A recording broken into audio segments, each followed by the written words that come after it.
Vamos falar de um dos termos mais polêmicos e talvez mais mal compreendidos da filosofia, o pós-modernismo. Mas calma, a ideia aqui não é tratar isso como uma teoria de outro mundo. Pelo contrário, a gente vai ver o pós-modernismo como uma resposta, sabe? Uma reação muito potente a um momento bem específico da nossa história, quando aquelas grandes explicações sobre tudo começaram a fazer água.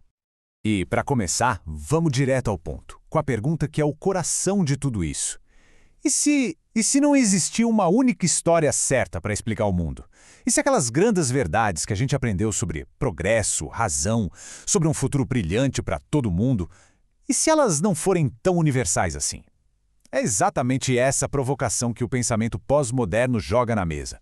Para a gente entender o pós-modernismo, o ponto de partida é esse aqui: uma desconfiança profunda. Uma pulga atrás da orelha com qualquer explicação que se apresente como a dona da verdade, como a resposta final para tudo. O filósofo Jean-François Lyotard deu um nome para essas grandes histórias: metanarrativas. Pensa nelas como os roteiros mestres da sociedade, sabe? Aquelas histórias que prometiam explicar tudo, do passado ao futuro. Mas essa desconfiança não veio do nada. Ela nasceu num contexto de muita desilusão, principalmente depois das grandes catástrofes do século XX, como as guerras mundiais, que abalaram completamente a fé nessas histórias otimistas de que a humanidade estava sempre progredindo.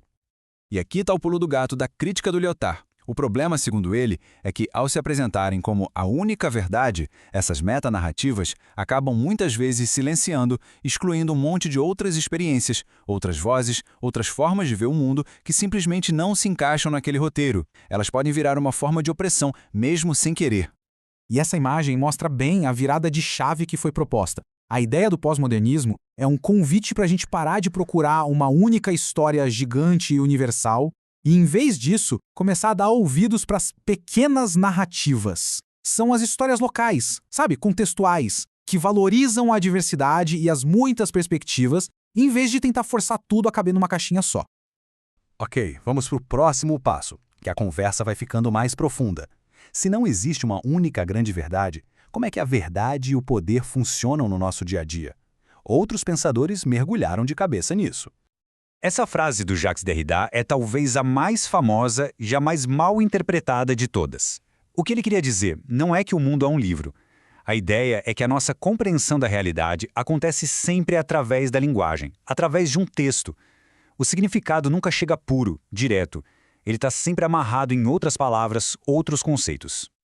E para investigar isso, Derrida criou a desconstrução. Pensa nela como uma ferramenta para desmontar ideias que a gente acha que são supernaturais. A desconstrução mostra como conceitos que a gente usa o tempo todo, tipo verdade e aparência, ou presença e ausência, na verdade são hierarquias bem estáveis, em que um lado é sempre visto como mais importante que o outro. Aí entra em cena o Michel Foucault, que muda um pouco o foco.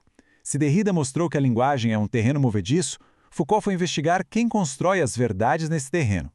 Em vez de perguntar o que é verdade, ele perguntava quais são os mecanismos de poder que fazem com que algo seja aceito como verdade numa certa época.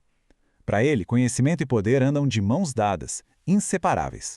E olha só como a teoria do Foucault fica concreta. Pensa na escola. Ela não só passa um conhecimento neutro, ela produz o que a gente chama de padrões educacionais. E com isso ela define quem é o bom aluno. A mesma coisa acontece no hospital, que define o que é ser um paciente saudável, ou na prisão, que cria a categoria do criminoso. O saber não está separado do poder, ele ajuda a criar quem a gente é.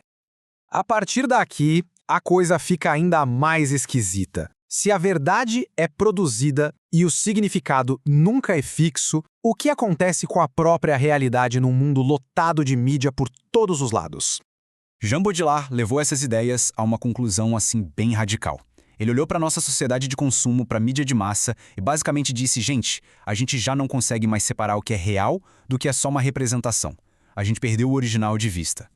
Para descrever esse fenômeno, ele usou o conceito de simulacros. E não são só cópias falsas, não. São cópias que se tornaram tão presentes, tão poderosas, que a própria ideia de que existe um original ou um real por trás delas se tornou irrelevante. E é isso que nos leva à hiperrealidade. Segundo Baudrillard, é o mundo em que a gente vive agora. Um mundo onde o mapa se tornou mais importante que o território, onde a imagem de um evento choca mais que o evento em si, a fronteira entre o que é real e o que é simulação simplesmente evaporou. E isso não é tão abstrato quanto parece, não. Pensa nos reality shows, que criam uma realidade própria, com regras próprias. Ou nos perfis de redes sociais, que são versões super editadas e idealizadas da vida de alguém. Ou, para ficar mais atual ainda, no impacto de deepfakes e fake news. São todos exemplos perfeitos de como a simulação se tornou a nossa nova realidade. Ok, depois de questionar as grandes histórias, a verdade e até a própria realidade, o que é que sobra? Vamos ver agora qual foi o legado e quais são as críticas a todo esse pensamento. Essa é a grande pergunta. Porque, desmontar tudo pode parecer algo meio destrutivo, mas essa crítica radical acabou abrindo portas para um monte de novas formas de pensar e de agir no mundo. A gente vê os resultados positivos em muitos lugares. Por exemplo, a luta para que os currículos das escolas sejam mais plurais, incluindo as histórias de grupos que antes eram ignorados, vem direto dessa desconfiança das grandes narrativas. A nossa capacidade hoje de analisar a mídia de forma crítica, de questionar o poder e identificar fake news também deve muito a essas ferramentas de pensamento que o pós-modernismo nos deu. Claro, o pós-modernismo não passa ileso de críticas bem pesadas. Muita gente acusa esse pensamento de levar ao relativismo, aquela ideia de que todas as verdades são iguais e que, no fim, nada importa. Outros veem tudo isso como puro niilismo, uma rejeição a qualquer grande projeto de transformação. E vamos combinar, o jargão que alguns desses autores usam pode ser incrivelmente denso e difícil de entender.